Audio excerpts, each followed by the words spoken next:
Let us now look at the story of two buildings.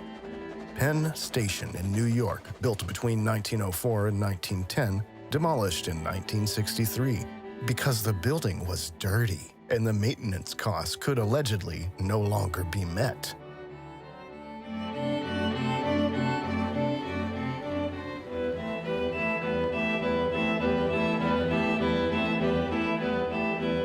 Built in the Greco-Roman style. Ada Louise Huxtable wrote in the New York Times in 1963. The tragedy is that our present age not only could not produce such a building, but could not even maintain it. Ada Huxtable.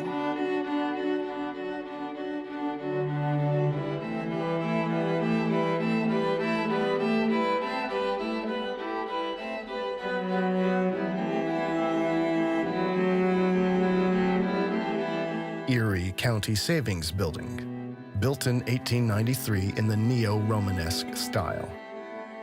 We read about the demolition of the Erie County Savings Bank building in 1968 in the Buffalo Evening News.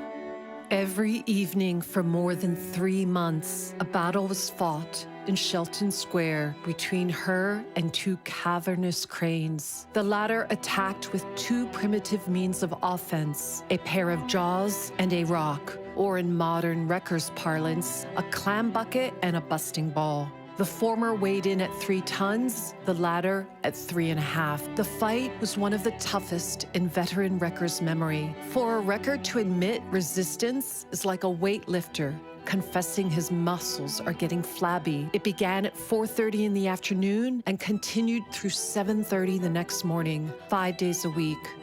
A crowd of variable size would gather to see the kill. It was the show of the town. Whole families arrived in station wagons from the suburbs. The original plans of the building were made available when the crane operations of the 25-man demolition crew began to munch at the building. However, it was evident that plans and reality did not agree. The roof with its turrets and gargoyles and finials was the toughest. A finial, lifted intact like a birthday candle to the ground, measured 3.5 feet high and weighed an estimated 600 pounds. Not to mention the cones on the towers, which looked like cake frosting aloft, but on the ground measured 20 feet high and 15 feet across. Cast iron and steel. As the wrecking progressed, scores of 200-pound red granite carved images, 5 feet thick, set in the walls around the crest of the building, came tumbling down, their carnival faces of joy and sorrow biting the dust.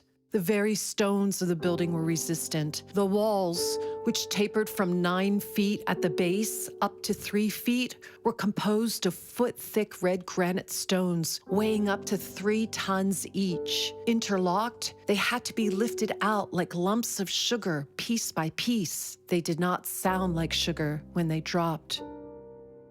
If we look at the bigger picture, the two world wars appear in a new light. The colonization of the world took place later than we are told, only in the 1700s. By the early 1900s, most of the world was under the control of the European elite-controlled colonial powers, primarily England, France, the Netherlands, Spain, Belgium, Portugal, Russia, Italy. These nations were all already infiltrated by secret societies. Then, with the two world wars, European culture itself was largely destroyed, and as a result, people were deprived of the ability to remember. The wars created a collective trauma that made it difficult to connect with the pre-war period. If we look at the earliest photographs from the former colonies, particularly India, we see a world in ruins and people who are not suited to the structures in which they live. These photos resemble 18th and 19th century landscapes of Europe. If we ignore the official timeline for a moment, we can entertain the thought that our world was laid in ruins not too long ago, and that this event allowed parasitic forces to establish a new world order. This new world order is still in the making and has as its goal the complete uprooting of man from his being and his history. The 19th century saw the conquest of the last part of the Tartar Empire by the Russian Empire.